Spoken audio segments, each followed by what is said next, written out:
Hello everyone, welcome to another Greek language lesson.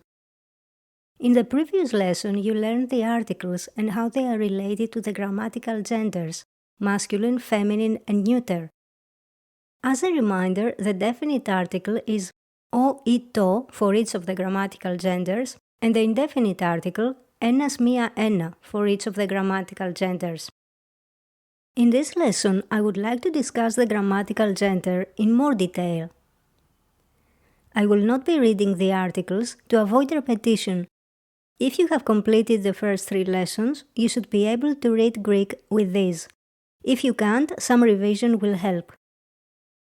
Even if you are only interested in learning some Greek phrases, learning the basics of grammar will work wonders in your learning journey. Believe me, I hate grammar. As usual, I will give many examples to help you grasp the ideas. It helps to repeat the words and phrases, to practice reading, speaking, and facilitate learning.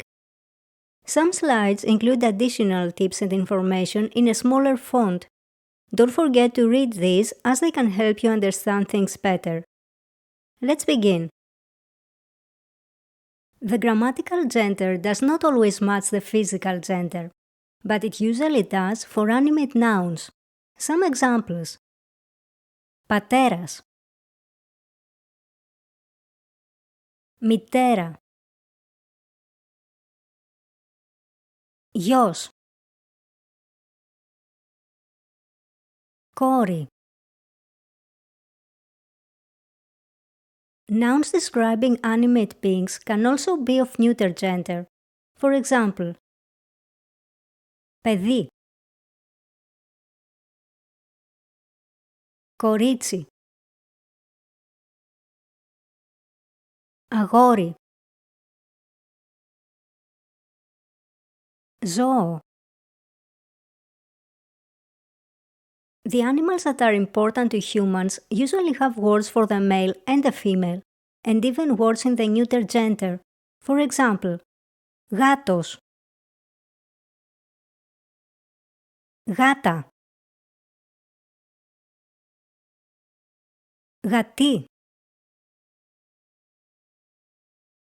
σκύλος, σκύλα, σκυλί, κουτάβι. But why is the grammatical gender so important? And can we determine the grammatical gender of nouns? Pronouns and adjectives also have types affected by gender. Typically, when we create sentences, the gender of these words has to be in agreement. In English we say, the good man, the good woman, the good child. The article and the adjective don't change. In Greek we say, ο καλός άντρας, η καλή γυναίκα, το καλό παιδί. In all instances, the gender of the article and the adjective match the gender of the noun. Some examples using pronouns. Αυτός είναι ένας καλός άντρας. Αυτή είναι μια καλή γυναίκα. Αυτό είναι ένα καλό παιδί. Again, in all instances, the gender of the pronoun, the article, and the adjective matches the gender of the noun. Apparently, being able to determine the gender of nouns will help you to put together meaningful sentences by using the correct articles, pronouns, and adjectives. I would like to add here that in Greek, we use the definite article more than the indefinite article. In the previous examples, the indefinite article could have been omitted. It is up to the speaker to use it or not, and it depends on the context. Generally speaking, in Greek we don't overuse the indefinite article ένας μία ένα. On the other hand, the definite article ο ή το is rarely omitted. Back to the grammatical genders. We can determine the grammatical gender from the suffix of words in the singular of the nominative case or from the article. Let's take a look into the suffixes of nouns, beginning with the masculine nouns. These are the suffixes of masculine nouns in the singular of the nominative case. Take your time to read the slide. Some examples. Κουρέας, καφές, αθλητής, δρόμος. In the next slide, I give you a list of all the masculine nouns you learned in the previous lessons. Pay attention to the suffixes.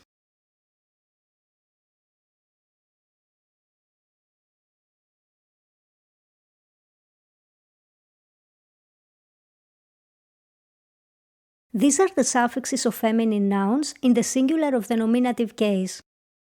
Take your time to read the slide. Some examples. Αθλήτρια, ζάχαρη, έξοδος, αλεπού, φρόσο. In the next slide, I give you a list of all the feminine nouns you learned in the previous lessons. Pay attention to the suffixes.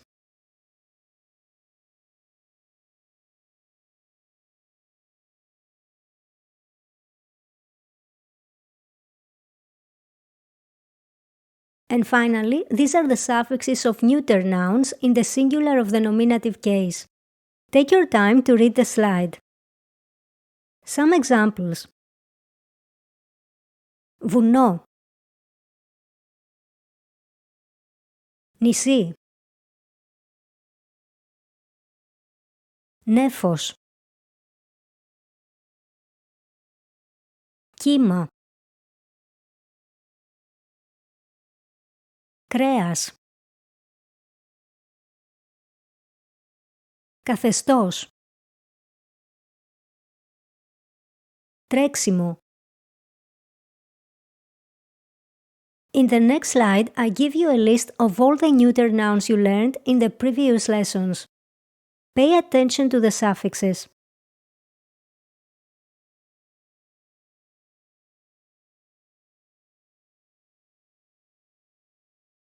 As you have seen for yourself, nouns typically follow the most common suffixes. Let's put together a few simple sentences. Ποιος Γιάννης? Ο Γιάννης ο κουρέας. Η Φρόσο, μεγάλη αλεπού. In some rare cases, the gender can be in disagreement. We can also say ο Γιώργος, μεγάλη αλεπού. The word αλεπού is grammatically female. Because we don't use the word in its literal sense, Γιώργος is a human, we don't have to determine the physical gender with an adjective. The word αλεπού can have allegorical meaning.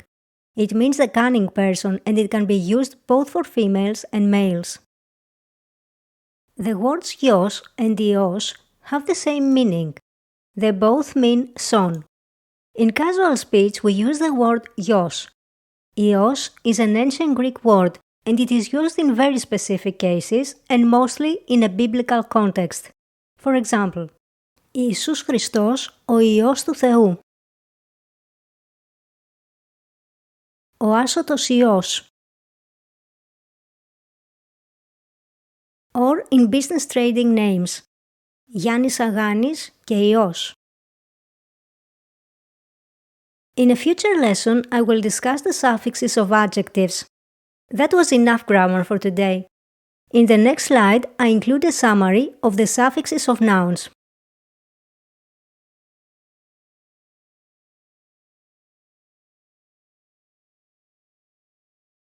If you learned something useful, give this video some love and comment, like, or subscribe. It helps other people to find my content and it motivates me to create new lessons.